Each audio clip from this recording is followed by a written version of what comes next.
Bonsoir auditeurs, vous tous qui nous écoutez. Bonsoir, vous êtes en direct à la porte du temple, votre émission qui nous conduit vers le Seigneur, qui nous conduit à Jésus-Christ de Nazareth. Nous saluons dans le nom de Jésus et vraiment soyez bénis, soyez encouragés ce soir encore par rapport à la foi, soyez encouragés par rapport à la marche chrétienne. Nous sommes avec vous pour justement passer ce temps d'édification, ce temps vraiment d'enseignement. Voilà, tous les lundis, comme vous le savez, nous sommes avec vous à la porte du temple, n'est-ce pas? Et vous savez bien que nous ne prêchons pas une religion, nous ne sommes pas là pour annoncer un homme, mais nous parlons plutôt de la personne de Jésus-Christ et nous voulons encourager, n'est-ce pas, exhorter et enseigner sur la personne de Jésus. Donc, soyez bénis, soyez fortifiés, soyez encouragés encore ce soir à l'écoute. Je salue tous nos frères qui nous écoutent du côté de Yopougon, du côté de Marcory, du côté, n'est-ce pas, de Cocody, n'est-ce pas, nos auditeurs de la Riviera. Voilà, vous tous qui êtes de ce côté-là, nous vous saluons ce soir. Nous saluons aussi nos frères qui nous écoutent, n'est-ce pas, du côté de Koumassi, n'est-ce pas, toutes les communes en fait. Voilà, soyez bénis. Voilà, vous êtes très nombreux à nous écouter. Du côté aussi de Port-Boué 2, voilà, nous avons des bien-aimés qui nous écoutent aussi de ce côté-là. Donc, vraiment, soyez bénis. Merci pour votre soutien, pour vos prières, pour votre écoute, pour votre participation à cette émission, n'est-ce pas? Et voilà, par la grâce de Dieu, voilà, nous sommes avec vous. Dieu nous donne la force, à lui soit la gloire. Donc, voilà, c'est seulement notre salutation ce soir pour vous tous. Et nous espérons que vous êtes nombreux encore, invités, des amis, invités des frères à l'écoute ce soir. L'objectif vraiment, c'est que nous puissions revenir à la parole de Dieu. Comme vous le savez, cette émission a été suscitée, n'est-ce pas, pour ramener les uns et les autres à la Bible. Parce que nous nous avons rendu compte que pas mal d'entre nous sommes convertis à Jésus, mais nous ne lisons pas nos Bibles, nous ne connaissons pas la parole de Dieu et nous sommes souvent séduits, trompés par des charlatans, n'est-ce pas, qui viennent avec des motivations pour s'enrichir, des motivations, n'est-ce pas, pour exploiter, pour abuser, n'est-ce pas, du peuple de Dieu qui périt par manque de connaissances. Donc beaucoup viennent, non pas pour enseigner la vérité, pour qu'ils ramènent à Jésus, qu'ils ramènent à Christ, mais pour se faire de l'argent. Et ça fait que vraiment beaucoup d'entre nous qui sommes soi-disant chrétiens, enfants de Dieu, n'avons pas de bonnes bases, n'est-ce pas, dans la foi. Et donc, à cette émission, nous voulons revenir sur l'enseignement biblique, sur la parole de Dieu. Nous voulons présenter Christ et permettre aux uns aux autres, n'est-ce pas, de plonger leur regard dans la parole de Dieu, la comprendre, la vivre, parce que l'homme ne vivra pas seulement de pain, mais de toute parole qui sort de la bouche de Dieu. Que nous soyons tous équipés dans le Seigneur, au nom de Jésus. Donc, soyez bénis encore ce soir. Et je crois que ce soir encore, le Seigneur nous fera la grâce, n'est-ce pas, de nous enrichir, n'est-ce pas, dans sa parole. Donc, je suis avec des frères aussi qui vont vous saluer par la grâce de Dieu. Bonsoir, chers frères et sœurs. Nous croyons qu'encore en ce soir, le Seigneur va nous faire du bien. Le Seigneur va nous abreuver de sa parole et que nos âmes qui soupirent tant après lui seront abreuvées de sa douce parole. En tout cas, bonne écoute et je pense que le Seigneur va nous faire du bien. Amen, amen. Donc, nous sommes là avec ces frères, justement, et qui sont des soldats du Seigneur aussi qui sont là. Et véritablement, vous savez, la marche chrétienne est un peu une marche difficile, une marche qui n'est pas du tout évidente dans la mesure où il y a des combats. On nous a souvent fait croire que donner sa vie à Jésus, c'est la facilité. On sera béni, on aura l'argent, on aura tout. Mais donner sa vie à Jésus n'est pas chose facile. Le Seigneur nous a dit que la marche est difficile.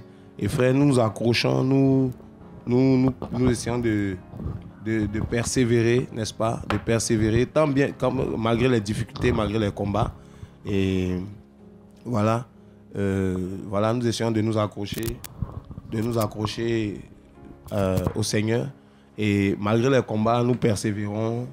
Voilà, malgré les combats, nous nous accrochons. Et frère, la marche n'est pas facile. Donc, frère Joël, cette difficulté de la marche chrétienne, par rapport à ton témoignage, qu'est-ce que tu peux dire à nos frères qui traversent des difficultés, des combats, voilà, par rapport à la marche, et quelles sont des difficultés même déjà, voilà. Qu'est-ce que tu peux nous dire par rapport à ces difficultés-là, par rapport à ta marche avec le Seigneur? En fait, les difficultés sont multiples. Hein. Elles concernent déjà la marche chaque jour. Bon, c'est vrai qu'il y a beaucoup de choses à dire, mais on s'aperçoit en fait que la route est longue. La route est longue et, comme dirait un frère, c'est véritablement une course de fond. Et vraiment, il faut prendre le temps, on va dire, d'être affermi dans le Seigneur. Les difficultés, comme je disais, concernent déjà l'œuvre en elle-même. Et il est intéressant, lorsqu'on fait l'œuvre du Seigneur, de pouvoir se ressourcer, de pouvoir repartir à la source d'eau qu'est le Seigneur, de sorte que le Seigneur puisse à nouveau nous redonner nos forces. Et les difficultés que moi j'ai connues à l'époque, c'était justement que je n'avais pas tout de suite, sinon toujours le réflexe de le faire, c'est-à-dire repartir vers Jésus pour me ressourcer. Et on sait que lorsque on va dans le camp de l'ennemi pour, on va dire, pour arracher, pour libérer les captifs et toutes sortes de choses, on sait qu'il y a un retour. Et lorsqu'on n'est pas réellement, on ne reprend pas réellement des forces, on ne se ressource pas, et bien l'ennemi peut nous cribler. Donc moi, c'était un peu dans ce sens-là. Donc toutes sortes d'attaques, toutes sortes de visitations, je n'en dormais pas. Sur un mois à peu près, jusqu'à ce que le Seigneur fasse grâce et que, bon, en tout cas par la grâce de Dieu, nous soyons encore là. Et on a appris de ces erreurs-là. Aujourd'hui, le Seigneur nous donne en tout cas de nous ressourcer chaque jour auprès de lui et réellement de rester accroché à lui, vraiment. Voilà, donc bon. Amen. Donc, en fait, si on comprend bien, en fait, une des difficultés dans la marche chrétienne, c'est vraiment ce combat pour garder l'intimité avec Dieu. Parce que quand il n'y a pas d'intimité avec Dieu, on peut perdre le fil des choses, en fait. Amen, c'est exactement ça. Exactement ça. Il faut toujours maintenir l'intimité chaque jour. Et aujourd'hui, on comprend aisément pourquoi est-ce que le Seigneur Jésus, la Bible nous dit qu'il se retirait. On s'y mettait carrément à l'écart. Il priait durant toute la nuit. Et le lendemain, on se rendait compte qu'il avait non seulement des directives pour la journée, mais c'est comme si vraiment il était revêtu d'un nouveau manteau, une nouvelle onction. Il pouvait faire chaque jour l'œuvre du Seigneur comme le Seigneur le demandait. Et c'est exactement ce que le Seigneur nous demande par rapport à l'intimité. Chaque jour suffit sa peine et chaque jour nous devons repartir encore à cette source-là. Et le Seigneur nous donne encore la capacité de pouvoir faire son œuvre comme il faut. Amen, amen, amen. Donc un chrétien qui n'a pas une intimité avec Dieu, ça sera vraiment difficile pour lui. Non, il va mourir. Il va mourir à ça. En tout cas, les éditeurs, voilà un peu l'encouragement de notre frère ce soir. Il faut vraiment garder l'intimité avec le Seigneur. Mais quels sont les secrets pour garder l'intimité avec Dieu, mon frère? Bon, les secrets pour garder l'intimité, de ce que je comprends aujourd'hui, c'est véritablement l'amour de Dieu. Parce qu'en vérité, on ne peut pas être intime avec quelqu'un quand on ne l'aime pas. Amen. Amen. Et c'est vrai que longtemps, on a... Comment je peux dire ça? On a cru que, bon, il fallait s'entretenir. On nous disait par exemple que, bon, si tu veux progresser avec le Seigneur, il faut méditer, il faut prier.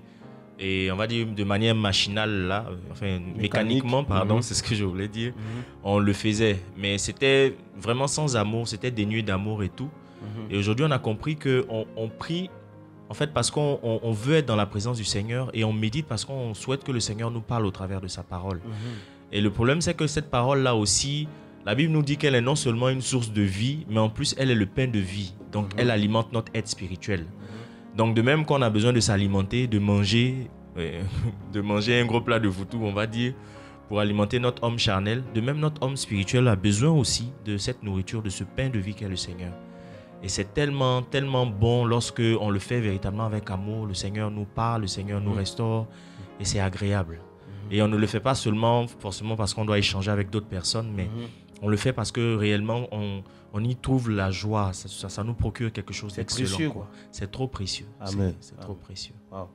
À ça. Donc, auditeurs, voilà un peu l'intimité avec le Seigneur, n'est-ce pas, nous aide dans les difficultés. En fait, les difficultés que nous traversons sont proportionnelles à notre détachement aussi avec le Seigneur. C'est-à-dire, plus nous sommes éloignés du Seigneur, plus la marche chrétienne est difficile, n'est pas évidente et on n'a pas la victoire, on n'a pas le succès, on ne voit pas la main de Dieu parce que nous ne sommes pas intimes avec Dieu. Amen. Donc notre frère nous dit ce soir qu'il faut avoir l'intimité, c'est-à-dire chaque fois revenir au Seigneur, avoir une relation cachée, intime, une relation privée avec Dieu. Et c'est ça qui nous donne la force d'évoluer dans les difficultés, dans les combats, tout ça. Donc c'est vraiment l'encouragement qu'il nous donne ce soir.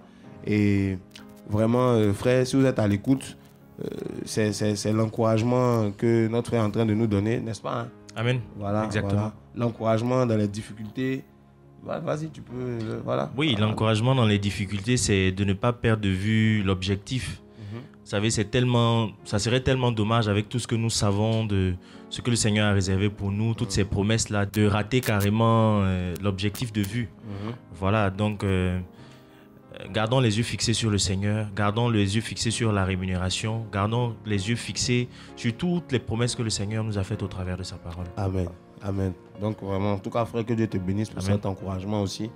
Et les auditeurs, vraiment, nous vous encourageons au travers de ce que notre frère a voulu partager avec nous, à courir, à persévérer, à ne pas vous relâcher dans la foi. Pour ceux qui sont chrétiens et pour ceux qui ne sont pas encore en Christ, nous vous encourageons à donner votre vie à Jésus. C'est lui la solution.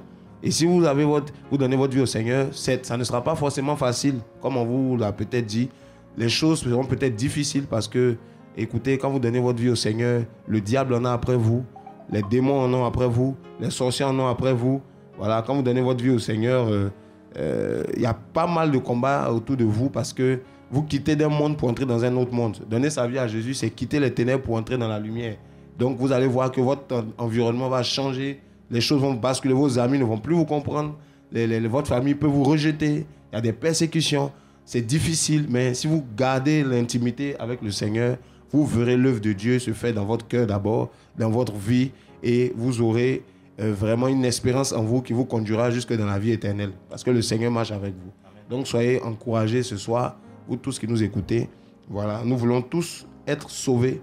Voilà, nous ramenons, n'est-ce pas, les choses à Christ, qui est le salut, qui est l'auteur du salut.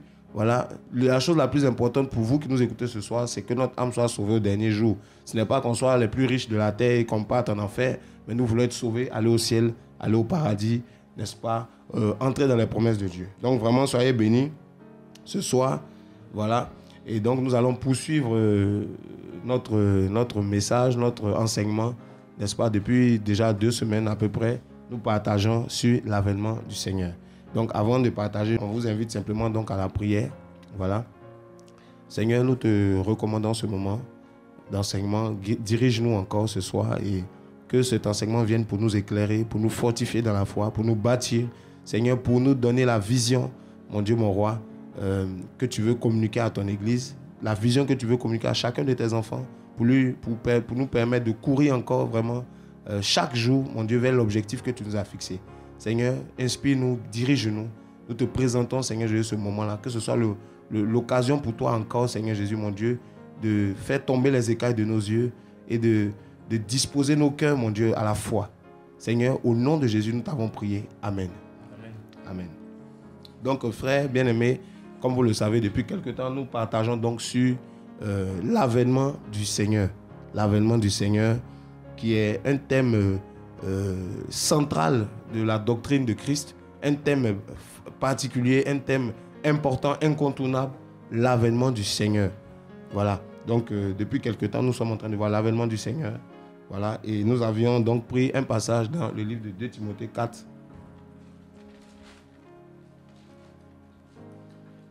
À partir du verset 1. Donc, 2 Timothée 4, à partir du verset 1. Notre frère Joël va nous faire la lecture. 2 Timothée 4, à partir du verset 1. Je t'adjure devant Dieu et devant le Christ Jésus, qui doit juger les vivants et les morts, et au nom de son avènement et de son royaume, prêche la parole, insiste en toute occasion, favorable ou non, convainc, reprend, exhorte, avec toute patience et en instruisant. Car il viendra un temps où les hommes ne supporteront plus la saine doctrine, mais au gré de leur propre désir, avec la démangeaison d'écouter, ils se donneront maître sur maître. Ils détourneront leurs oreilles de la vérité et se tourneront vers les fables.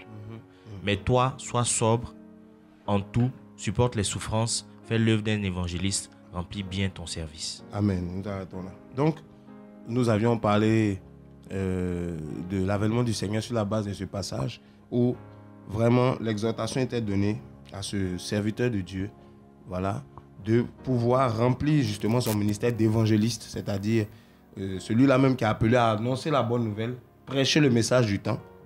Et on lui disait, au nom de l'avènement du Seigneur et de son royaume, il fallait qu'il prêche la parole.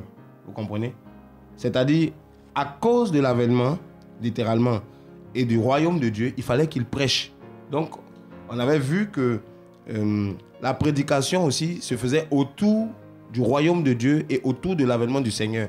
On ne peut pas prêcher la parole de Dieu sans parler de l'avènement. On ne peut pas prêcher Jésus sans parler de son retour. Parce que l'avènement signifie tout simplement apparition visible de Christ, parousia, comme vous le savez. La parousia, apparition visible. C'est-à-dire le Jésus qu'on ne voit pas aujourd'hui, un jour, il va se montrer, il va apparaître, il va se rendre visible à tout le monde, n'est-ce pas? Et il va intervenir dans les affaires humaines. Donc, la parousia, l'avènement du Seigneur. Et donc, nous savons que Christ est venu une première fois en tant qu'agneau de Dieu, n'est-ce pas? Il y a près de 2000 ans pour le salut. Il est venu donner sa vie, voilà, pour le salut des hommes. La Bible dit que Dieu a tant aimé le monde qu'il a donné son Fils afin que quiconque croit en lui ne périsse point, mais ait la vie éternelle, d'après Jean 3, verset 16. Voilà. Mais la Bible nous parle aussi de son avènement, parousia. Et nous avons pris plusieurs passages depuis pour comprendre comment Jésus avait dit à ses disciples qu'il reviendrait, n'est-ce pas, pour les prendre. Il reviendrait aussi pour juger les hommes. Donc, c'est ce que nous sommes en train de voir. Et nous avions parlé de l'avènement du Seigneur la dernière fois. Nous appuyons sur 1 Thessaloniciens 4, versets 15 à 17, qui nous dit que le Seigneur a un signal donné à la voix d'un archange. Voilà, il reviendra, descendra, il viendra chercher ceux-là qui lui appartiennent, c'est-à-dire l'Église, l'Ecclésia. Voilà, ceux-là qui ont accepté la parole de Dieu, qui se sont mis à part, n'est-ce pas, qui vivent les difficultés de la marche chrétienne aujourd'hui, qui ne veulent pas se compromettre avec le péché, qui ne veulent pas se souiller avec les choses du monde.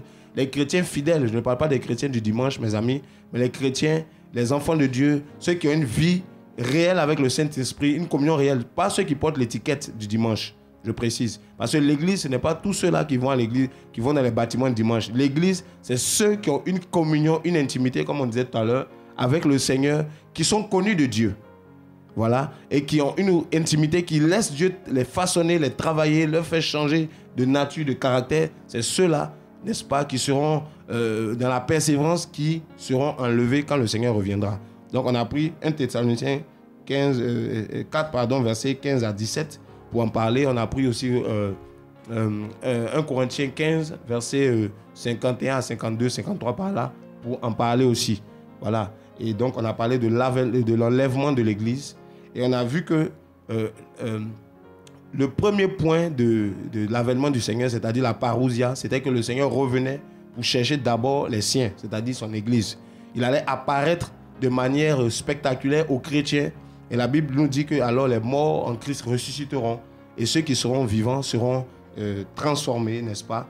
On va prendre ce passage, voilà, 1 Thessaloniciens 4, versets 15 à 17. Donc on nous dit, en nous lisant ce passage, 1 Thessaloniciens 4, versets 15 à 17. Voilà, vas-y. 1 Thessaloniciens 4, versets 15 à 17. Voici en effet ce que nous vous déclarons d'après une parole du Seigneur. Nous les vivants restés pour l'avènement du Seigneur, nous ne dévancerons pas ceux qui sont endormis. Car le Seigneur lui-même a un signal donné à la voix d'un archange, au son de la trompette de Dieu, descendra du ciel et les morts en Christ ressusciteront en premier lieu. Ensuite, nous les vivants qui serons restés, nous serons enlevés ensemble avec eux dans les nuées, à la rencontre du Seigneur dans les airs, et ainsi nous serons toujours avec le Seigneur. Amen. Voilà. Donc, on nous dit que le Seigneur reviendra chercher son Église, c'est-à-dire les morts en Christ et ceux qui sont en Christ. C'est-à-dire qui marchent dans la foi de Christ. Frère, c'est ça notre espérance. Vous voyez? Et on avait vu que cette espérance en Christ, il reviendrait nous chercher. Frère, voilà pourquoi les enfants de Dieu ne doivent pas se laisser abattre. Nous avons un objectif, c'est que le Seigneur reviendra nous chercher. Nous avons une vision, c'est qu'un jour, le Seigneur reviendra nous prendre. Et on avait dit, sur la base de ce passage-là, n'est-ce pas, que, quand vous lisez le verset 18, il disait « Consolez-vous les uns les autres par ces paroles. » Voilà. Donc, l'enlèvement est la consolation des chrétiens. L'enlèvement, c'est l'objectif de l'Église. Aujourd'hui, si nous nous refusons de nous souiller avec les choses de ce monde, c'est parce que nous voulons nous conserver purs pour rencontrer notre Dieu. La Bible dit, sans la sanctification, personne ne verra le Seigneur. Et cette sanctification-là, c'est en vue de l'enlèvement. Parce que c'est à l'enlèvement que nous rencontrerons. C'est là que nous le ferons. Donc, celui qui ne se sanctifie pas ne peut pas espérer voir le Seigneur. Voilà pourquoi, frère, les véritables enfants de Dieu se sanctifient. C'est-à-dire, ils se séparent d'avec le péché. Ils se séparent d'avec les souillures du monde. Ils se séparent d'avec les convoitises de ce siècle. Vous voyez, ils vivent une vie différente parce qu'ils ont un rendez-vous galant. Amen. Alléluia. Amen. Frère, ils ont un rendez-vous, le rendez-vous le plus précieux, le rendez-vous le plus important, qui est plus intéressant qu'un rendez-vous d'affaires, qui est plus important qu'un rendez-vous, mes amis, un rendez-vous avec tes amis, un rendez-vous avec ta copine. C'est plus important qu'un rendez-vous avec les hommes de cette terre. C'est un rendez-vous avec ton Dieu. Alléluia. Amen. Donc, frère, voilà pourquoi les chrétiens doivent marcher une vie différente. Parce que nous avons un rendez-vous, nous devons rencontrer le Seigneur. Or, sans la sanctification, frère, nous ne pouvons pas nous préparer pour l'enlèvement. Donc, le premier point, c'était l'enlèvement. Et à notre introduction, il y a 2 semaines, nous avions parlé aussi de plusieurs éléments. Nous avions parlé, n'est-ce pas, ça c'était de l'enlèvement qui était le premier aspect, voilà, de l'avènement du Seigneur. L'avènement du Seigneur allait se faire en 2 phases distinctes. La première phase, c'est l'enlèvement de l'Église. Vous voyez ?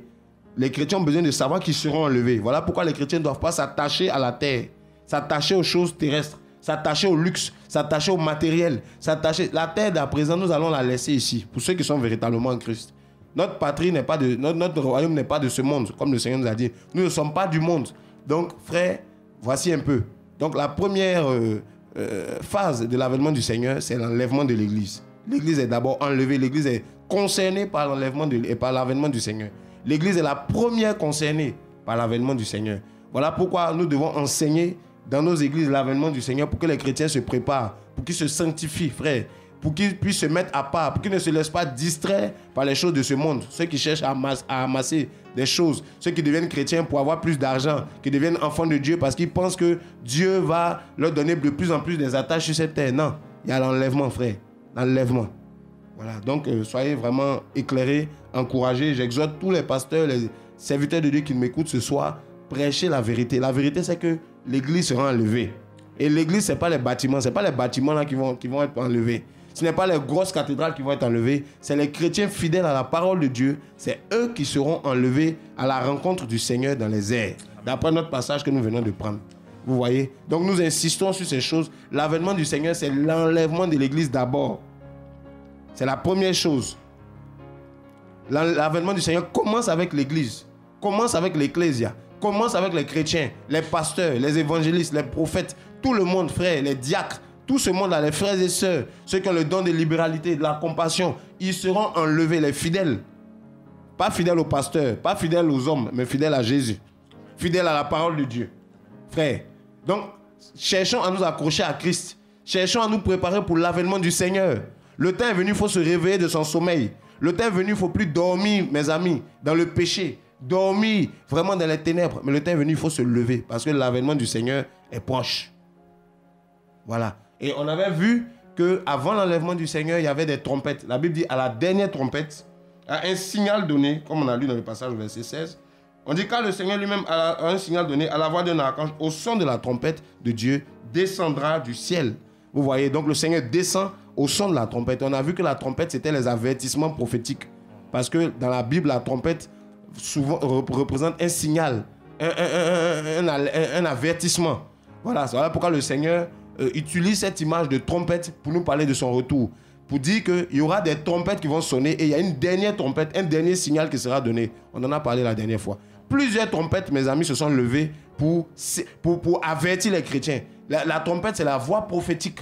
On en a parlé la dernière fois. On a parlé, par exemple, d'Ésaïe 58, verset 1. Le Seigneur disait à Ésaïe, en tant que prophète, élève ta voix comme une trompette. Crie à plein gosier. Vous comprenez? Et donc, les trompettes, frères, dans notre génération, les trompettes, ce sont des prophètes, tout simplement, que Dieu suscite pour montrer, à qui il montre, comme des sentinelles, les choses à venir, et ils sont censés avertir le peuple. Frère, malheureusement, dans notre génération, il y a de moins en moins de trompettes de moins en moins de véritables trompettes qui vont avertir les chrétiens sur les choses à venir, notamment l'avènement du Seigneur.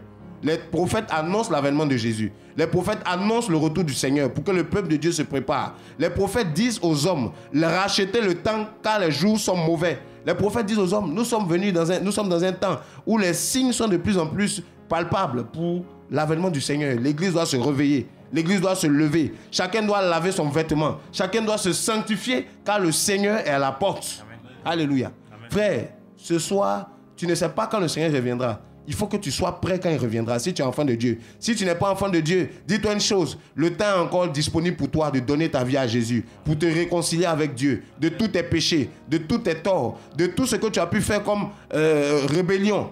Tout ce que tu as pu faire pour qui ne plaisait pas au Seigneur, le péché, le mensonge, les ténèbres dans lesquelles tu étais, tu peux te réconcilier avec Dieu en Jésus-Christ. Voilà pourquoi, frère, toi qui m'écoutes ce soir, auditeur, toi qui m'écoutes ce soir, homme ou femme que tu sois, le temps est venu. Il faut que tu entendes le message pour que tu sois aussi préparé. Jésus-Christ revient. Que personne ne te trompe là-dessus. Et nous allons évoluer, nous verrons pourquoi. Donc les trompettes devaient avertir. Les trompettes doivent prévenir pour que l'Église se prépare. Et on avait parlé un peu de ces choses la dernière fois. Et aussi, nous avions parlé maintenant d'un aspect. Voilà. On avait dit que juste après l'enlèvement de l'Église, de l'enlèvement de l'Ecclésia, l'Église du Seigneur, les chrétiens fidèles qui allaient être enlevés, en fonction de la marche de chacun, en fonction de l'œuvre de chacun, quand le Seigneur allait enlever son Église, les chrétiens allaient passer en jugement. Mais un jugement pour récompenser, parce que pour ceux qui sont en Christ, il n'y a plus de condamnation. D'après Romains 8, verset 1.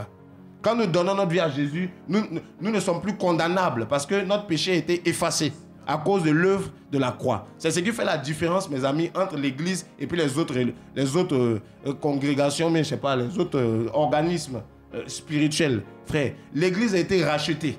L'Église, c'est les gens qui n'ont plus de condamnation. Vous comprenez? À cause du prix que Christ a payé. Donc, il n'y a plus de condamnation et donc l'Église passe en jugement, mais pas un jugement de condamnation, un jugement pour récompenser l'œuvre de chacun. Parce que nous sommes tous appelés à servir le Seigneur en tant qu'enfants de Dieu, en tant que chrétiens. Donc la Bible dit l'œuvre de chacun sera révélée, n'est-ce pas? Et chacun recevra en fonction de l'œuvre qu'il aura bâtie. D'après 1 Corinthiens chapitre 3, verset 11 à 12, 13 là-bas. Voilà, l'œuvre de chacun sera révélée et chacun recevra sa récompense. Donc, frère, tout ce que nous faisons aujourd'hui comme prédication, le prix que nous payons pour que le royaume des cieux avance, frère, il y a une récompense. Cette récompense, ce n'est pas de l'argent. Cette récompense, ce n'est pas les biens de ce monde. Cette récompense, elle est céleste. Cette récompense, c'est devant le tribunal de Christ, qui n'est pas un tribunal terrestre, mes amis, c'est un tribunal céleste. Nous serons enlevés à la rencontre du Seigneur dans les airs. Et chaque pasteur, chaque prophète, chaque enfant de Dieu, chaque chrétien qui aura marqué sa génération, qui aura fait l'œuvre du Seigneur, qui aura témoigné de Jésus, qui n'aura pas eu honte de lui, il dit, celui qui aura honte de moi, j'aurai honte de lui. Mais celui qui n'aura pas honte de moi, je publierai son nom devant mon Père. Frère, tu recevras ta récompense si tu t'accroches. Voilà pourquoi persévère dans la foi, persévère dans le témoignage. Ne te décourage pas, mon frère. Et arrêtons, frère, d'être trompés par ceux qui nous font croire que la récompense est sur cette terre. La récompense est ici. Non, la récompense n'est pas ici. Nous sommes étrangers, voyageurs sur la terre, la Bible dit, et notre récompense est céleste. Notre récompense est céleste. Beaucoup de pasteurs veulent se faire décorer comme le jour de la fête du travail, là, parce qu'ils n'ont pas compris que notre récompense est devant le tribunal de Christ là-bas. Amen. Ce n'est pas maintenant. Donc, frère, voici un peu ce que la Bible nous enseigne. On a vu ces choses la dernière fois. Et pendant qu'il y a le tribunal de Christ, pendant que les chrétiens reçoivent leur récompense sur la terre, la Bible dit, après l'enlèvement de l'Église, la colère de Dieu va s'abattre. Et c'est ce que nous allons poursuivre aujourd'hui. La colère de Dieu s'abat sur la terre. Nous sommes dans 1 Thessaloniciens, toujours. Nous sommes dans le chapitre 5. Nous lisons à partir du verset 1. Du verset 1 jusqu'au verset 9. 1 Thessaloniciens 5, à partir du verset 1 jusqu'au verset 9. Pour ce qui est des temps et des moments, vous n'avez pas besoin, frères, qu'on vous en écrive. Car vous savez vous-même parfaitement que le jour du Seigneur viendra comme un voleur dans la nuit. Quand les hommes diront paix et sécurité, c'est alors que soudainement la ruine fondra sur eux, comme les douleurs sur la femme enceinte, et ils n'échapperont point. Mais vous, frères, vous n'êtes pas dans les ténèbres pour que ce jour vous surprenne comme un voleur. Vous êtes tous fils de la lumière et fils du jour. Nous ne sommes pas de la nuit ni des ténèbres. Ne dormons donc pas comme les autres, mais veillons et soyons sobres. Ceux qui dorment, dorment la nuit, et ceux qui s'enivrent, s'enivrent la nuit. Mais nous qui sommes du jour, nous soyons sobres. Revêtons la cuirasse de la foi et de l'amour, ainsi que le casque de l'espérance du salut. Car Dieu ne nous a pas destinés à la colère, mais à la possession du salut par notre Seigneur Jésus-Christ. Amen. Donc Dieu n'a pas destiné les chrétiens, ici on parle des chrétiens, ne nous a pas destinés à la colère. La colère n'est pas le partage de l'Église, des enfants de Dieu que nous sommes. Vous comprenez? La Bible nous fait comprendre dans ce passage qu'il y a une colère, il y a la colère de Dieu qui doit s'abattre, n'est-ce pas, sur la terre, notamment la ruine, voilà. Et nous ne sommes pas destinés à la colère. Voilà pourquoi c'est juste après l'enlèvement de l'Église, quand le Seigneur va ôter son Église de la terre, que sa colère va s'abattre. Voilà pourquoi, frère, il est très important pour toi de donner ta vie à Jésus pour rechercher l'enlèvement de l'Église. Parce que quand la colère de Dieu va s'abattre sur la terre, il y aura des souffrances terribles sur la terre, mes amis. Vous qui m'écoutez. Le monde que vous voyez ne va pas du tout aller de mieux en mieux. Au contraire, les choses iront de mal en pire. Et nous le voyons. Frère, politiquement parlant, nous voyons que les choses s'empirent. Socialement parlant, nous voyons que les choses s'empirent. Humainement parlant, l'homme est en train de se dégrader, de se détruire. Et naturellement parlant, nous voyons même que la nature est en train de se dégrader. Nous voyons que les choses touchent à leur fin. C'est biblique, c'est clair. Et on nous dit, pour ce qui est des temps et des moments, nous parlons toujours de l'avènement du Seigneur. Vous n'avez pas besoin qu'on vous écrive là-dessus, car vous savez bien vous-même que le jour du Seigneur, si on parle de l'avènement, le jour de l'avènement, pardon, nous savons que le jour du Seigneur viendra comme un voleur dans la nuit. C'est-à-dire, frère, ça serait une surprise. Les chrétiens qui se seraient préparés seront enlevés, n'est-ce pas, parce qu'ils se sont préparés, parce qu'ils se préparent, parce qu'ils ne veulent pas se laisser surprendre. Mais pour les autres qui ne seront pas alertés, qui ne vont pas se laisser alerter, ils seront surpris. La Bible nous dit quoi? Vous savez bien que le jour du Seigneur viendra comme un voleur dans la nuit. Quand les hommes diront paix et sûreté, c'est alors qu'une ruine soudaine les surprendra, comme les douleurs de l'enfantement surprennent la femme enceinte, et ils n'échapperont point. Vous comprenez? Il dit, mais vous, frères, vous n'êtes pas dans les ténèbres pour que ce jour vous surprenne comme un voleur. Donc, les chrétiens que nous sommes, nous ne sommes pas des ténèbres. Nous sommes de la lumière. Voilà, donc ce jour ne peut pas nous surprendre. Voilà pourquoi, frère, à la lumière de l'enseignement, à la lumière de la parole de Dieu, nous voulons vous avertir, chrétiens, enfants de Dieu, que ce jour ne doit pas te surprendre. Tu dois être prêt pour ce jour, le jour de l'avènement du Seigneur. Tu dois être prêt, mon ami. Ce n'est pas par rapport à ton pasteur, ce n'est pas par rapport à ton ami, ce n'est pas par rapport à ta famille, c'est par rapport à Jésus. Ah, tu dois être prêt. Dans ta vie, tu dois être prêt. Dans ton cœur, tu dois être prêt.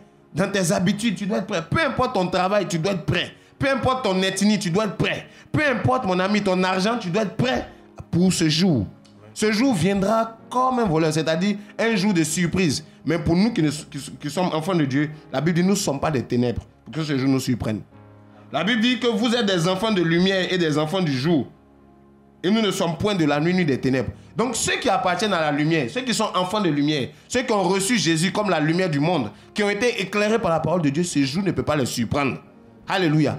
Ceux qui sont des ténèbres, qui vivent dans le péché, eux, ils seront surpris. Ils ne voient rien dans les événements qui se passent actuellement. Ils ne comprennent rien, frère. Ils sont aveuglés.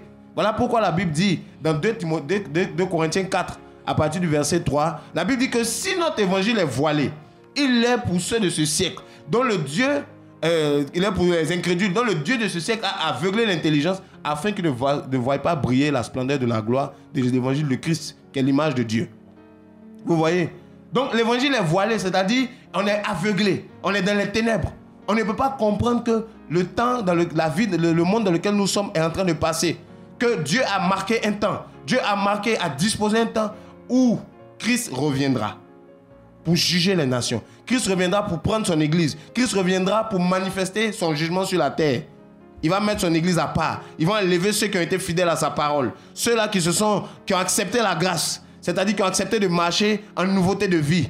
Qui ont accepté de plaire à Dieu. Ceux qui ont refusé le péché, il va les mettre à part, mes amis. Et si ceux maintenant qui ont continué de marcher dans le péché, qui n'ont jamais voulu accepter la repentance, la colère de Dieu va s'abattre.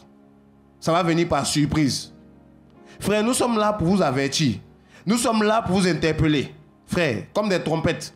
Pour vous dire, l'avènement du Seigneur est proche. La colère de Dieu va s'abattre sur la terre, mes amis. Que personne ne vous trompe. Quand vous voyez tout ce qui se passe aujourd'hui, vous pensez que c'est un hasard. Quand vous voyez que les scientifiques ne maîtrisent plus la nature, ne maîtrisent plus la météo, ne maîtrisent plus rien, vous ne voyez pas que le monde est en train de... Il y a quelque chose qui se passe. Frère, le temps dans lequel nous sommes est un temps critique. L'église doit se réveiller. Les hommes doivent être éclairés, doivent être avertis. Le temps est encore là pour vous, pour revenir à Jésus, pour se préparer pour son avènement. Non pas pour subir sa colère, mais pour être enlevé. C'est ce que le Seigneur veut. Amen. Et quand nous lisons ce passage, on nous dit, quand les hommes diront paix et sûreté, alors une ruine soudaine, frère, la ruine va s'abattre sur eux. Ils seront surpris. La Bible dit au verset 3, comme les douleurs de l'enfantement surprennent la femme enceinte, et ils n'échapperont point. Donc il y a des douleurs qui vont venir sur la terre, frère, sur les hommes. Des douleurs. C'est ça la colère de Dieu. Et cette colère va s'abattre, pas sur les enfants de lumière, pas sur les enfants de Dieu, mais sur ceux qui sont dans les ténèbres. Ceux qui vivent dans le péché. Ceux qui n'ont pas donné leur vie à Christ. Frère, il y a deux catégories de personnes sur la terre. Il y a les enfants, actuellement où je vous parle, il y a les enfants de lumière, et puis il y a les enfants de ténèbres. Il y a les gens des ténèbres. Les gens qui aiment faire les choses dans la nuit. C'est-à-dire, pas dans la vérité, dans le mensonge, dans l'hypocrisie. Vous comprenez? Ces personnes-là, frère, il y a une colère de Dieu qui se prépare. Et quand nous lisons la parole de Dieu, n'est-ce pas, dans le livre de Jean, chapitre 3, on nous dit, à partir du verset 35 et 36, Jean chapitre 3, verset 36. À partir du verset 36, celui qui croit au Fils a la vie éternelle, celui qui ne se confie pas au Fils ne verra pas la vie, mais la colère de Dieu demeure sur lui. Alléluia. Frère, celui qui ne croit pas au Fils de Dieu, la colère de Dieu demeure sur lui. C'est de cette colère-là que nous parlons. Il est destiné à la colère, celui qui ne croit pas. Là, parce que la colère de Dieu va s'abattre sur les hommes. La ruine, on dit une ruine soudaine, va s'abattre comme les douleurs surprennent la femme enceinte. Et les hommes n'y échapperont point. Donc, les apôtres du Seigneur ont prêché, ont proclamé cela. Ils ont dit aux hommes, faites attention, ne dormez point. Il dit, mais vous, mes frères, vous n'êtes pas des ténèbres pour que ce jour vous surprenne comme un voleur. Vous êtes des enfants de la lumière du jour.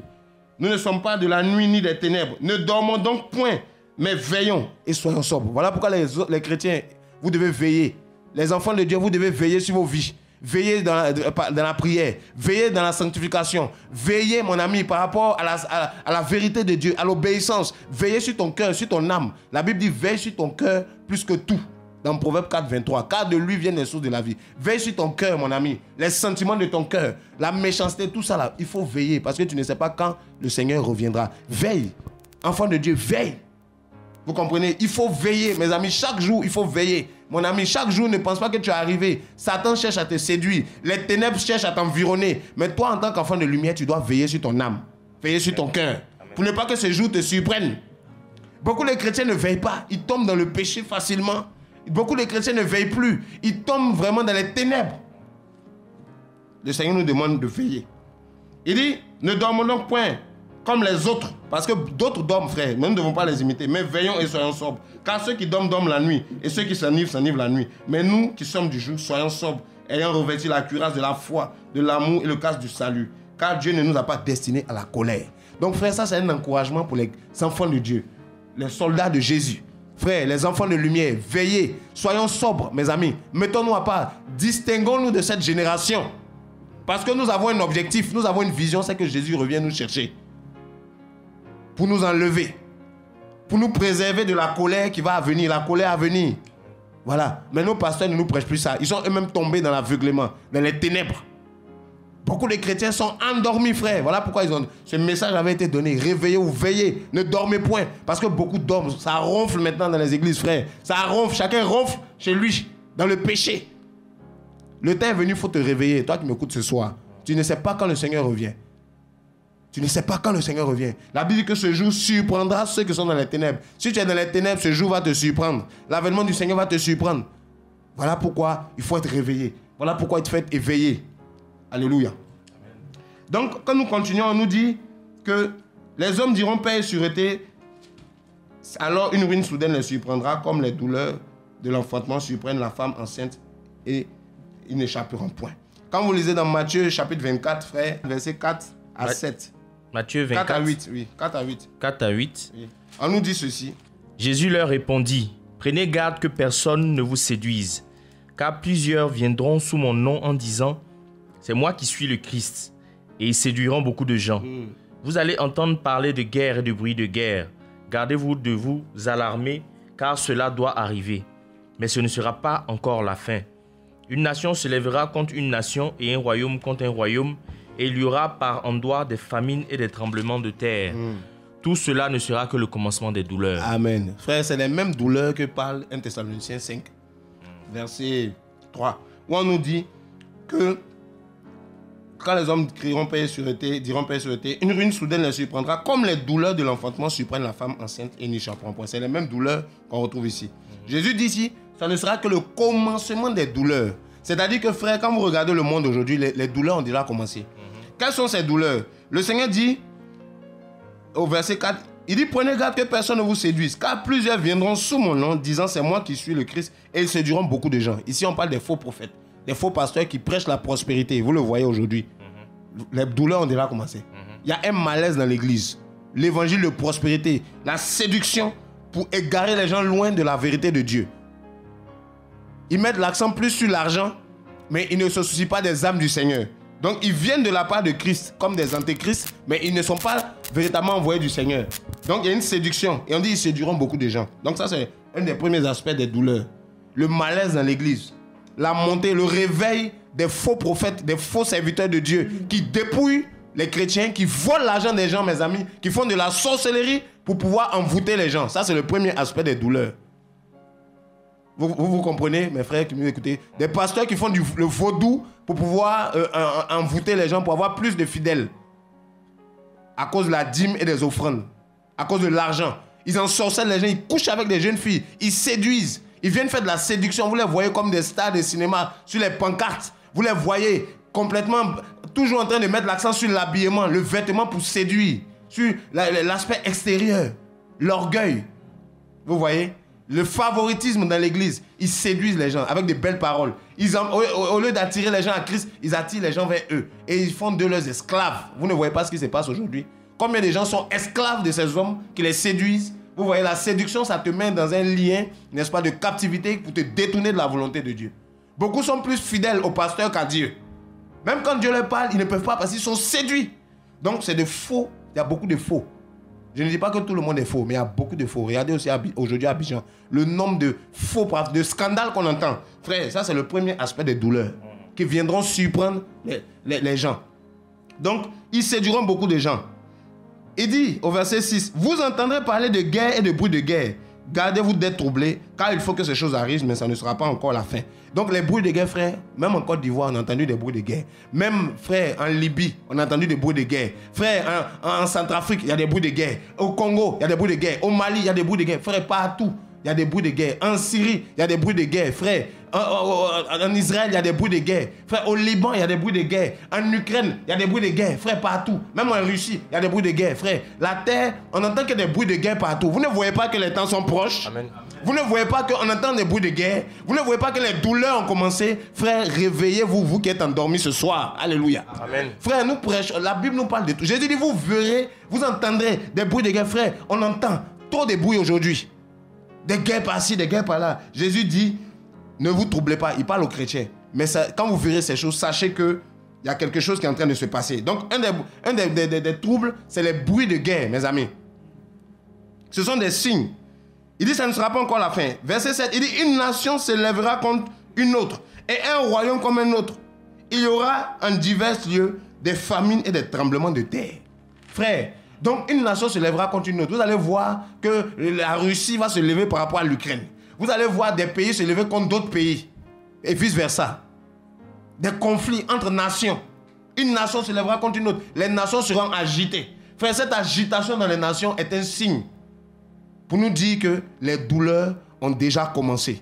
Les douleurs qui vont nous emmener à l'avènement du Seigneur. Les douleurs, la terre va de plus en plus manifester des douleurs, des crises. En fait, les douleurs ici, c'est des crises. Crise politique, crise de guerre, crise sociale, crise de naturelle, avec des famines, avec des tremblements de terre, tout ce que vous voulez, des cataclysmes naturels, frère. Ce sont des signes Il dit, ça ne sera que le commencement. Vous ne voyez pas que le monde dans lequel nous sommes nous parle? Vous ne voyez pas que le monde est en train de nous communiquer un message, frère? Un message par rapport à notre temps? Voilà pourquoi Jésus disait dans Matthieu 16, verset 1, il dit, vous savez discerner les signes du ciel. Il parlait aux pharisiens, mais vous ne savez pas discerner les signes du temps. Quand vous voyez le ciel d'un certain aspect, vous dites qu'il va pleuvoir. Et vous vous préparez par rapport à la météo. Mais il y a des signes spirituels, frère. Les signes spirituels, il y a l'église. Parce qu'il y aura une grande séduction dans l'église. Le Seigneur nous en parle ici. Donc l'état de l'église est un signe. Vous comprenez? Il y a les nations. L'agitation dans les nations, c'est aussi un signe. Vous comprenez? Les guerres. Et puis il y a aussi Israël. Ça, on verra ça au fur et à mesure. Et il y a aussi la nature qui est autour de nous. La nature nous enseigne que les temps ne sont pas bons. Amen. Les tremblements de terre. Donc il dit, il y aura des tremblements de terre, des famines dans divers... Des tremblements de terre au verset 7 là-bas. Sur la terre. Des famines. Des tremblements de terre, frère. En fait, c'est des cataclysmes naturels. Les tsunamis. Comme vous le savez. Des tornades terribles. Comme Sandy. Des tempêtes qui vont dévaster des villes. Dévaster des familles, des quartiers, des pays. C'est les douleurs. Et Jésus dit, au verset 8, tout cela ne sera que le commencement des douleurs. Donc, il a donné des... C'est pour ça que les chrétiens sont avertis, frère. Si nous sommes enseignés par rapport à l'avènement du Seigneur, on comprend ce qui se passe aujourd'hui, frère. Notre intelligence comprend que nous sommes dans un temps difficile. Voici pourquoi les chrétiens doivent se réveiller. C'est pour ça que Paul dit, ne dormez pas.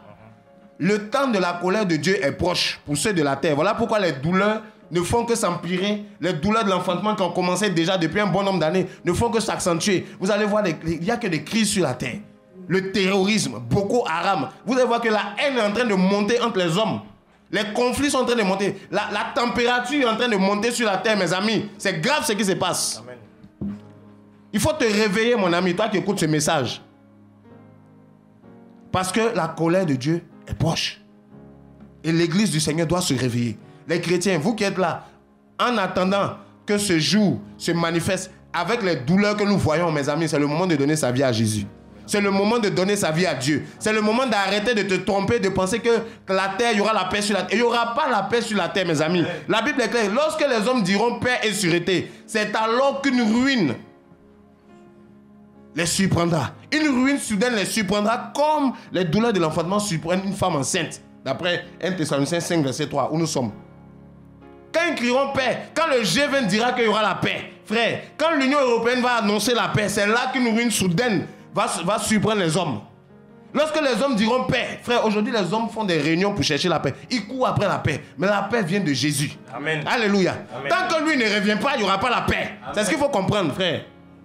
Tant que le Seigneur ne manifeste pas son royaume pour rétablir les choses, il n'y aura pas la paix. Il n'y a pas la paix entre les hommes. Vous ne voyez pas que les hommes ne peuvent pas obtenir la paix? Ils font des réunions depuis comme il n'y a même pas de paix. C'est des illusions, c'est l'hypocrisie. On fait miroiter une paix. C'est une paix qui n'est pas une paix en réalité.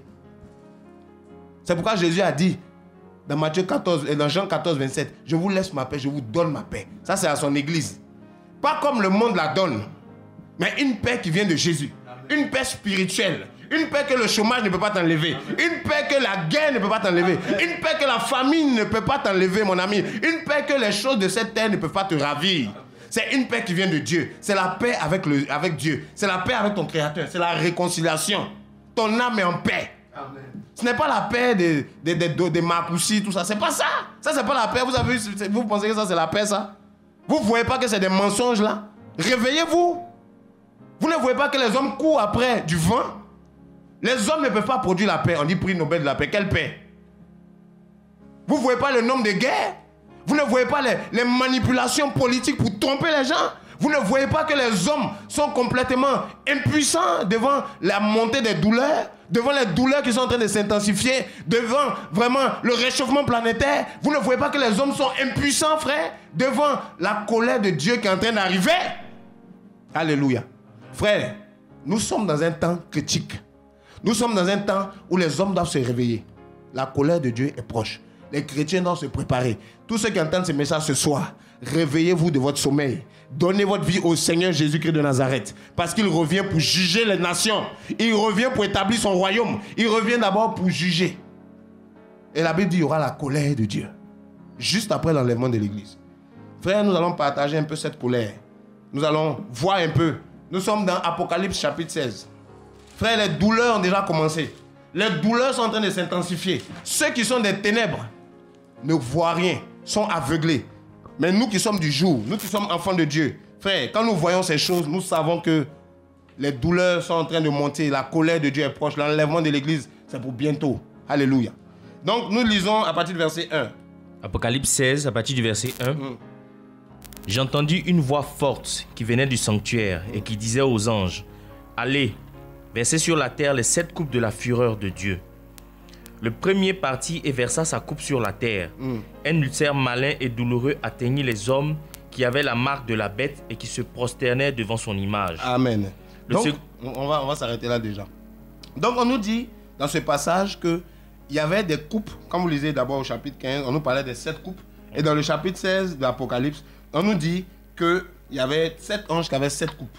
Et on leur a donné l'ordre d'aller verser sur la terre les 7 coupes de la colère de Dieu, ou dans la version de mon frère, la fureur de Dieu, c'est la même chose. La colère de Dieu. Allez verser, c'est-à-dire aller déverser cette colère, aller manifester cette colère de Dieu.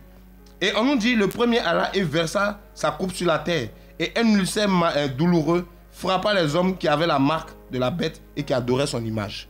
Donc, en fait, comprenez que quand l'Église sera enlevée, automatiquement, l'homme impie, la bête, qui monte de la terre et qui monte de la mer, d'après Apocalypse 13, le système mondial économique va être établi sur la terre. Il y aura la bête, avec son chiffre, 666, comme vous le savez. L'homme le plus puissant de la terre, le dictateur mondial, le président de la terre. Nous voyons aujourd'hui déjà qu'il est en train de monter avec les organismes internationaux. La terre est en train de s'organiser dans un gouvernement mondial avec une pensée nouvelle qu'on appelle le nouvel ordre mondial. Une conception nouvelle. Une pensée où c'est l'homme qui est élevé au rang de Dieu. On n'a plus besoin de Dieu. Où l'incrédulité est en train de toucher toutes les couches de la société. On nous fait croire qu'on n'a pas besoin de Dieu. Aujourd'hui même, l'homme peut choisir son sexe. Avec le gender en Europe. Tout ça, c'est le nouvel ordre mondial. Les hommes se sont levés contre Dieu. Avec le système de la bête, qui est le système mondial actuel, avec l'économie mondiale, centraliser toutes choses comme la globalisation, la mondialisation, nous voyons que les hommes ont mis Dieu de côté. Les hommes sont devenus eux-mêmes maîtres de leur propre existence et ils refusent l'autorité du Créateur sur sa création. Vous comprenez? Donc, les hommes sont en train de voter des lois, n'est-ce pas, anti-bibliques, anti-parole de Dieu, avec l'homosexualité qui est légalisée, comme en Angleterre, où les hommes peuvent se marier entre eux, on défie le Créateur. Ça, c'est comme ça. Vous voyez? Où des enfants, aujourd'hui, on les oblige à avoir des cours de sexualisation en Europe, on appelle le gender, où les enfants peuvent déjà choisir s'ils sont... On leur fait remplir des fiches où il y a le genre féminin, le genre masculin, et puis il y a autre, c'est-à-dire neutre. C'est-à-dire, tu ne sais pas si tu es un homme ou une femme, tu peux choisir d'être... Voilà, tu es un garçon, tu peux choisir d'être mixte, par exemple, homme et femme en même temps. Vous voyez un peu la folie des hommes.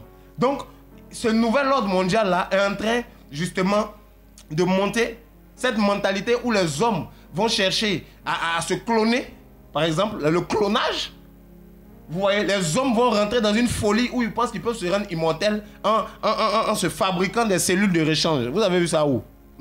Vous voyez où la folie des hommes va? Au nom de la technologie, au nom du développement, au nom de la science, les hommes vont aller faire des recherches pour fabriquer des fœtus artificiels, pour fabriquer des humains. Eux-mêmes, ils veulent se créer maintenant. L'homme veut devenir le créateur. Vous ne voyez pas ce qui se passe? Vous ne voyez pas la folie des hommes? Vous ne voyez pas que la bête est là, avec son signe 666, le règne de l'homme, l'idolâtrie de l'homme, l'élévation de l'homme.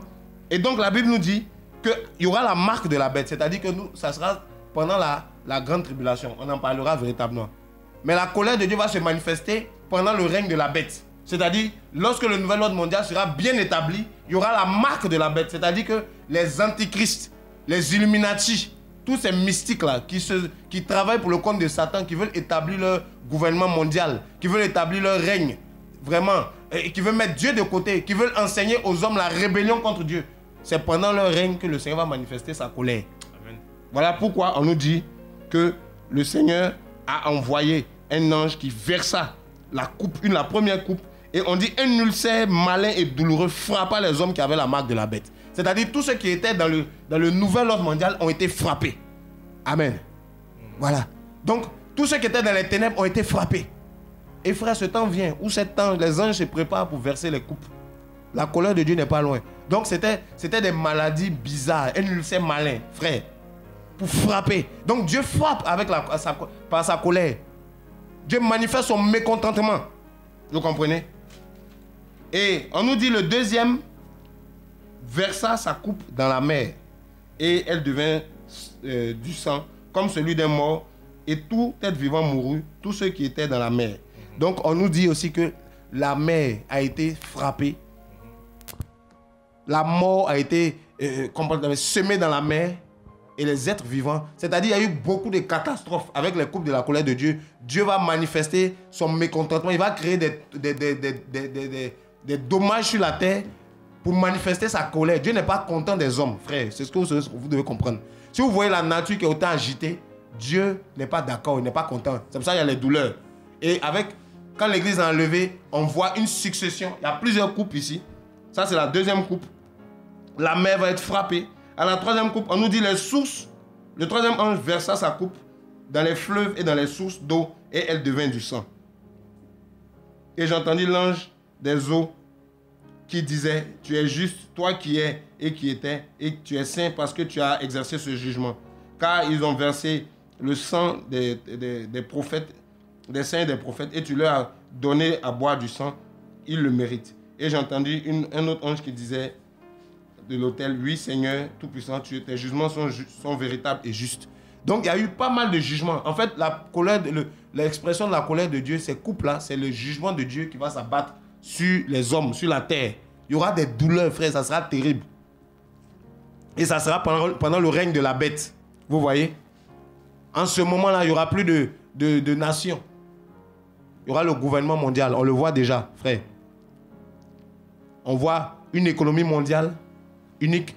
On voit la Banque mondiale, mes amis. On voit des organismes internationaux qui veulent tout centraliser. Voilà, l'OMS, l'Organisation mondiale de la santé. On voit le programme alimentaire mondial, le PAM. Frère, on voit à chaque fois, on voit les casques bleus, l'armée mondiale. On voit le gouvernement mondial déjà. Il ne reste plus que le président du monde qu'on va mettre devant.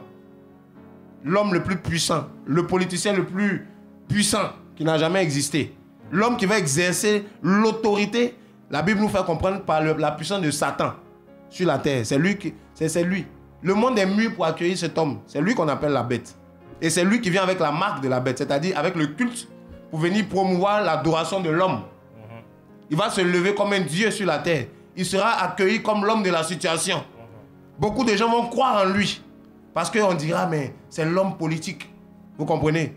Les hommes sont à l'affût. Ils cherchent la solution chez l'homme. Au lieu de chercher la solution chez Dieu, ils cherchent la solution chez l'homme. Ils attendent un homme pour être la solution au problème de la terre.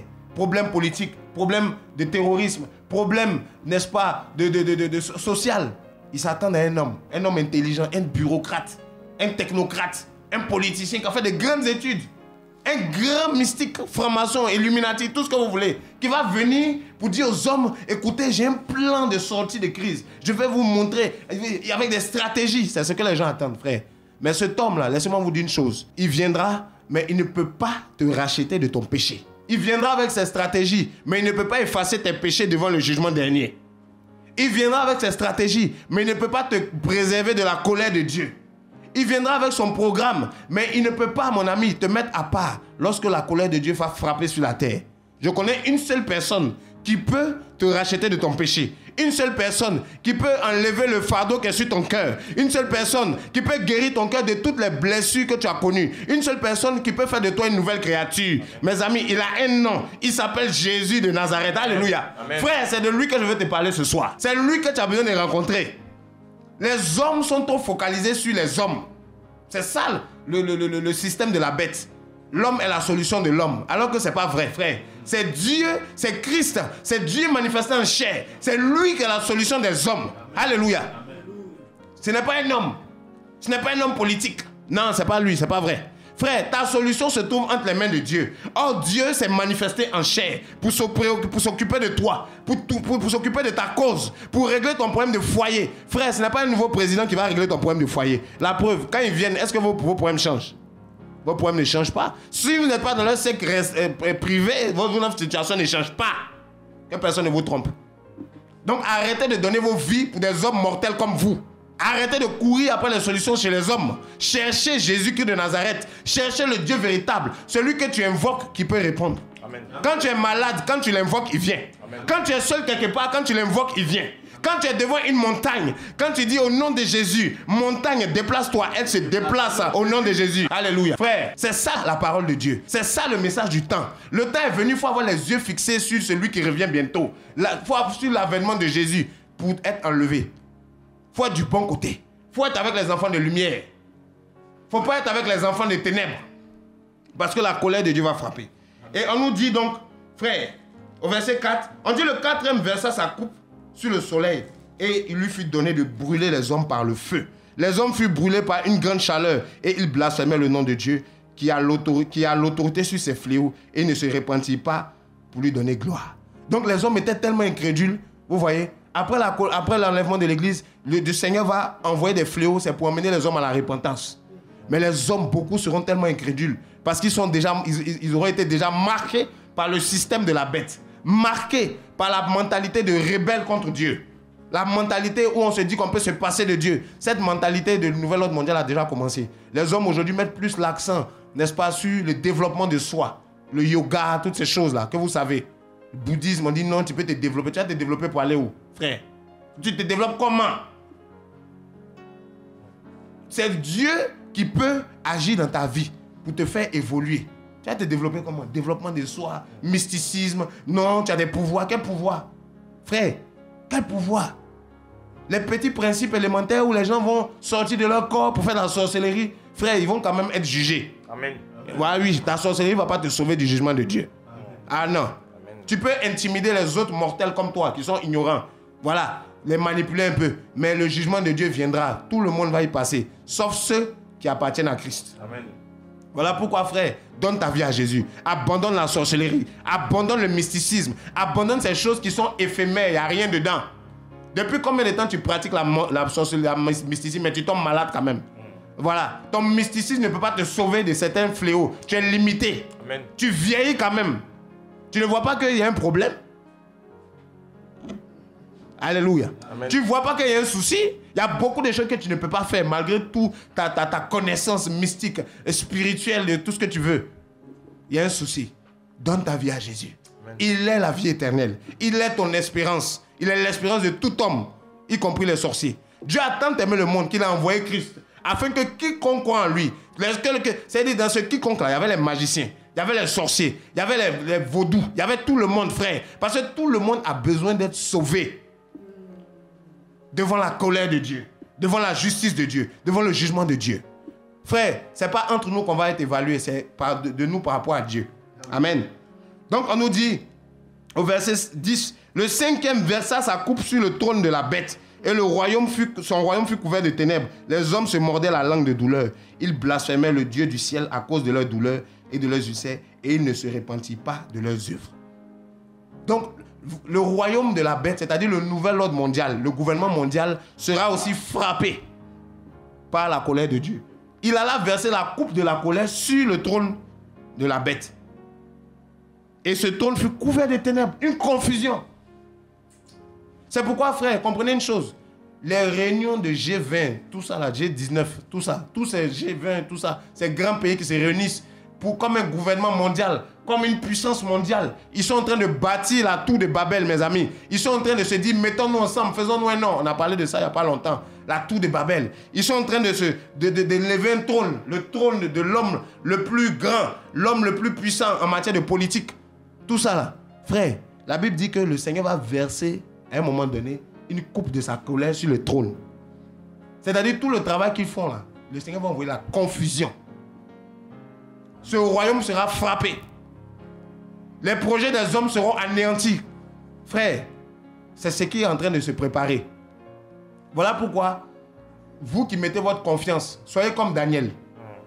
Daniel était à Babylone, quand vous lisez le livre de Daniel. Daniel chapitre 1, verset, chapitre 2. Mais Daniel a décidé de ne pas se souiller avec les mains du roi. Parce qu'il savait qu'au-dessus du royaume de Babylone, il y a un Dieu.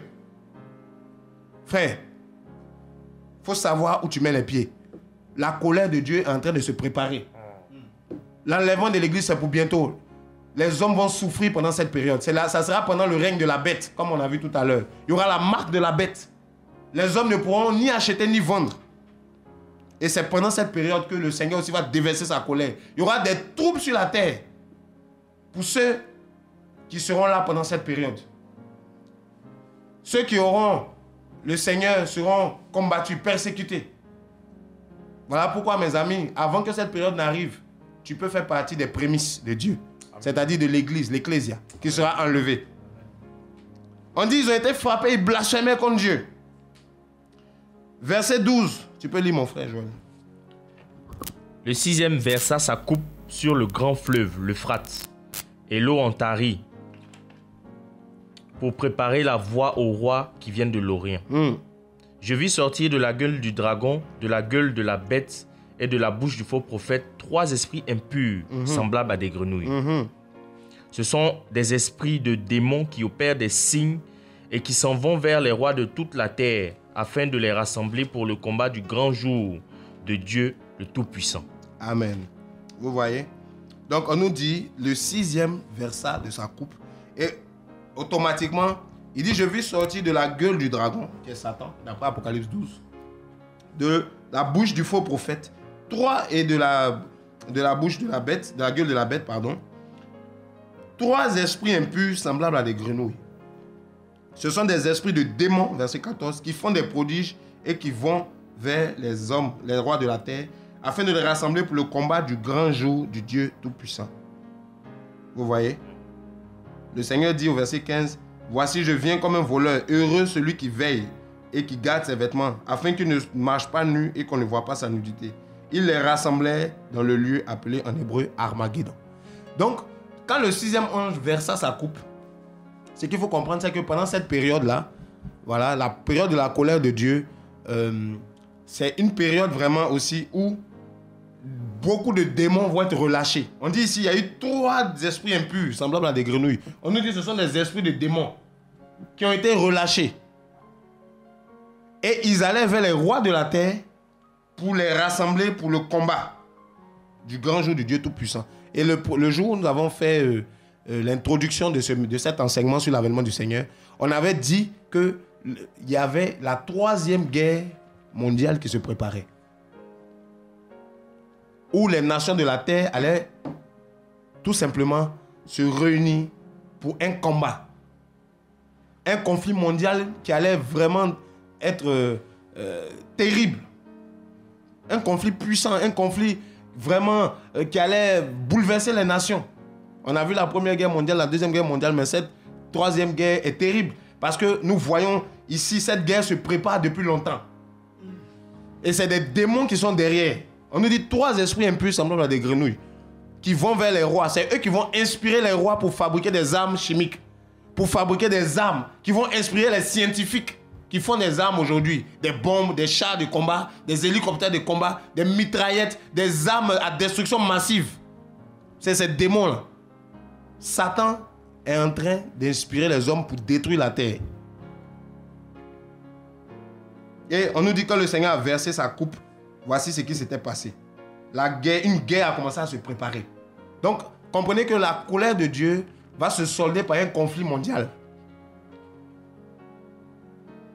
Vous comprenez? Donc, la 6e coupe qui a été versée, les préparatifs, voilà, pour la guerre, et on commençait avec l'influence des démons, n'est-ce pas? Les démons qui ont commencé à inspirer les rois. Les démons, on dit c'est les démons, esprits impurs, qui vont vers les rois de toute la terre. Donc, ils vont vers ce sont des démons puissants. Hein. Ce ne sont pas des petits démons des eaux, des sirènes, des marées de nuit. Ce n'est pas ça. Ce sont des esprits guerriers qui gèrent des conflits mondiaux.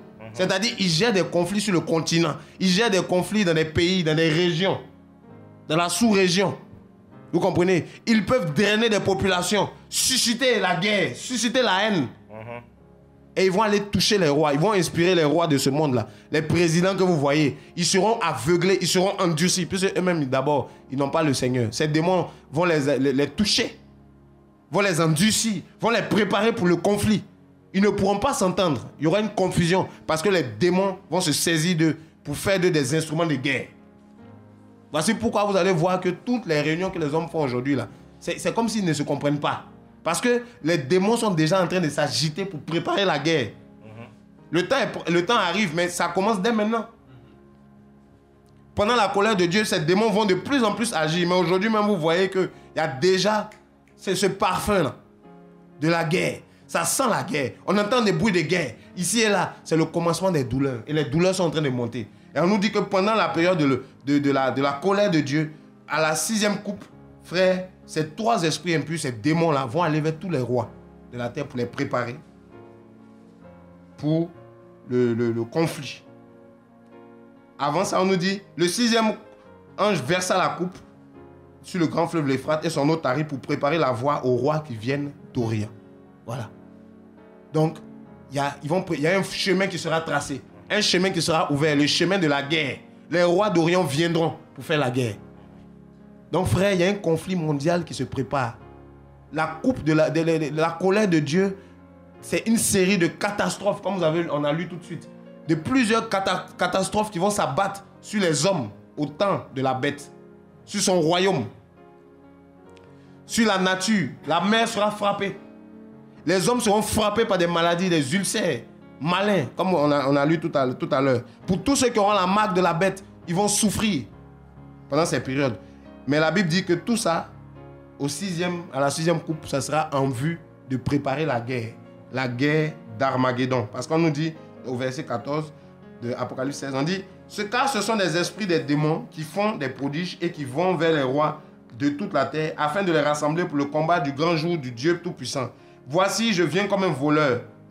Heureux celui qui veille et qui garde ses vêtements afin qu'il ne marche pas à nuit et qu'on ne voit pas sa nudité. Donc, heureux celui qui veille. Frère, il faut veiller. Heureux celui qui veille et qui garde ses vêtements, c'est-à-dire qui se sanctifie afin qu'on ne voit pas sa honte, sa nudité. Il les rassemblait, ici c'est les démons, dans le lieu appelé en hébreu Armageddon. Donc ce combat aura lieu dans une zone qu'on appelle Armageddon. Tout simplement en hébreu, c'est la montagne de Megiddo, en fait, dans cette vallée-là. Donc Armageddon. Donc frère, il y a la guerre d'Armageddon qui est en train de se préparer avec la 6e coupe. Vous comprenez? Voilà.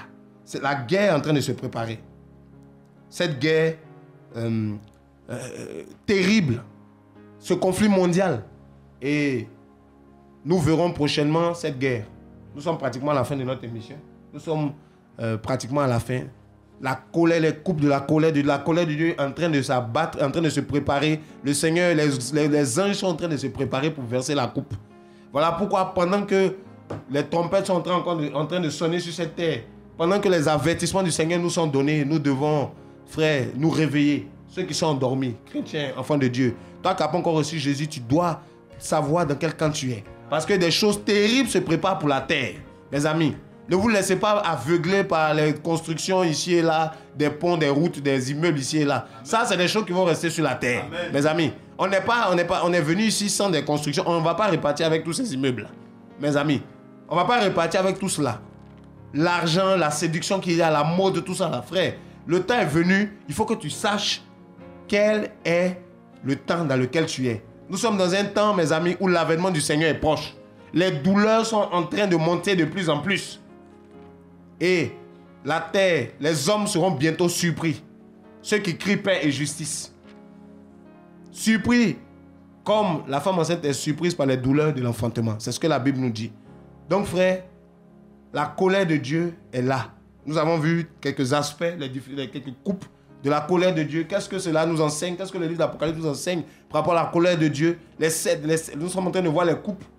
Et on nous dit au verset 17, le 7e versa sa coupe dans l'air et il sortit du temple, du trône, une voix qui disait, c'en est fait. Il y eut des éclairs, des voix, des coups de tonnerre et un grand tremblement de terre tel qu'il n'y en ait jamais eu depuis que l'homme est sur la terre. Et la grande ville fut divisée en 3 parties et les villes des nations tombèrent. Les villes des nations tombèrent et Dieu se souvint de la Babylone la grande pour lui donner la coupe du vin de son ardente colère. Et toutes les îles s'enfuirent et les montagnes ne furent pas trouvées. Et une grosse grêle avec des grêlons pesait un talent, tomba du ciel sur les hommes et les hommes blasphémaient Dieu à cause du fléau de la grêle parce que c'était un fléau, ce fléau était très grand. Amen. Donc on nous dit que Dieu se souvint de Babylone la grande pour lui donner la coupe du vin de son ardente colère. Donc avec la septième coupe, en fait, Babylone sera jugée. Mais le jugement de Babylone se fera par la guerre d'Armageddon. Voilà pourquoi la Bible dit que les villes de la terre, des nations tombèrent et Dieu se souvient de Babylone la grande. Donc nous verrons prochainement cette guerre d'Armageddon. Voilà, qui est le point marquant, le point final de la colère de Dieu. La colère qui doit s'abattre sur la terre. Donc chrétiens, soyez enseignés, soyez éclairés ce soir. Vous tous qui nous avez écoutés, nous sommes dans un monde où il ne faut pas marcher par la vue. Il faut marcher par la foi en Jésus. Jésus revient bientôt. Voilà, donc nous sommes pratiquement à la fin. Voilà, que Dieu vous bénisse. Digérez ce message, vraiment, et méditez la parole de Dieu. Voilà, dans le nom de Jésus-Christ de Nazareth. Nous sommes vraiment avec vous, nous sommes à l'écoute. Nous nous retrouverons certainement la prochaine fois encore pour creuser. Donc, nous avons encore 5 minutes avec vous. Voilà, donc c'est le message de ce soir, la colère de Dieu. Donc, bien-aimés, nous sommes sur le plateau. Je suis avec mes frères qui sont là. Frères, c'est le message de ce soir. Voilà. C'est le message de ce soir. Le Seigneur nous inspire parce que beaucoup ne sont pas enseignés là-dessus. On vit sur cette terre. Voilà, donc je ne sais pas, Joël, tu veux dire quelque chose? Vas-y. En fait, ce que je voulais dire, c'est que de tout temps, hein, le Seigneur n'a pas manqué d'appliquer sa justice aux hommes. Et on le voit dans le premier monde, lorsque le Seigneur a abattu sa colère sur la terre et que le déluge est arrivé. Même au temps de Sodome et Gomorrhe, même au temps des Amoréens de Canaan, le Seigneur s'est servi du peuple d'Israël pour vouer des peuples par l'interdit. Voilà, et on se rend compte aussi que dans l'ère dans laquelle nous sommes, le monde est en train de devenir mûr pour la colère de Dieu. Donc le Seigneur va se souvenir de tout ce péché-là qui monte jour et nuit et vers lui. Et comme il pouvait le dire à Abraham en Genèse 18, le cri contre Sodome et Gomorrhe est tellement grand que je vais descendre et puis constater par moi-même si ce qui est monté vers moi est vrai. Et c'est comme ça que le Seigneur était allé vers Sodome et Gomorrhe pour constater le monde, comment Sodome et Gomorrhe était dans les ténèbres, était dans la déchéance, était dans le péché. Et on sait ce qui s'en est suivi. Amen. Voilà. Amen. Amen. Donc, vraiment, il y a quelqu'un qui nous envoie un message pour nous encourager. Voilà, écoute, vraiment, on ne sait pas qui tu es, mais nous allons effectivement continuer. Merci pour ton soutien. Amen. Voilà, qui nous a envoyé un message pour nous dire de persévérer. C'est dommage que les gens ne croient pas en ce message, mais c'est le message de la vérité. Nous croyons que ceux qui sont de la lumière, ceux qui cherchent Dieu véritablement, voilà, toi qui nous as envoyé ce message, ceux qui sont de la vérité vont être touchés, réveillés par ce message. Amen. Et nous croyons aussi que ceux qui cherchent le Seigneur véritablement dans leur cœur, quand je dis ceux qui sont de la vérité, c'est ceux qui cherchent Dieu véritablement dans leur cœur. Voilà, ils seront touchés par ce message parce que vous connaîtrez la vérité vous affranchira. Voilà, donc vraiment, frère, c'est ça, c'est vraiment le temps, c'est vraiment le temps. Nous sommes dans les derniers temps, Jésus est à la porte, mes amis, donc voilà. Donc c'est notre sœur Sandrine, hein. C'est notre sœur Sandrine qui nous écoutait, Sandrine Koulibaly. Donc que Dieu te bénisse. Merci pour ton soutien, merci pour l'écoute. Et invite ceux que tu as autour de toi aussi à écouter ces messages parce que ce sont des messages qui nous permettent de nous réveiller, n'est-ce pas? Voilà, la Bible dit ne dormons donc point. Donc on revient, on va lire notre passage de 1 Thessaloniciens 5. Donc on nous dit au verset 1, pour ce qui est des temps et des moments, vous n'avez pas besoin, frères, qu'on vous en écrive. Car vous savez bien vous-même que le jour du Seigneur viendra comme un voleur dans la nuit. Quand les hommes diront paix et sûreté, alors une ruine soudaine les surprendra comme les douleurs de l'enfantement surprennent la femme enceinte et ils n'échapperont point. Mais vous, frères, vous n'êtes pas des ténèbres pour que ce jour vous surprenne comme un voleur. Vous êtes tous des enfants de la lumière et des gens du jour. Nous ne sommes pas de la nuit ni des ténèbres. Ne dormons donc point comme les autres, mais veillons et soyons sobres. Car ceux qui dorment, dorment la nuit, et ceux qui s'enivrent la nuit. Mais nous qui sommes du jour, soyons sobres, ayant revêtu la cuirasse de la foi et de l'amour, ayant pour casque l'espérance du salut. Car Dieu ne nous a pas destinés à la colère, mais à la possession de notre salut par notre Seigneur Jésus-Christ. Alléluia. Amen. Donc nous ne sommes pas destinés à la colère, enfants de Dieu, mais à la possession du salut. Soyez bénis. C'était notre message de ce soir.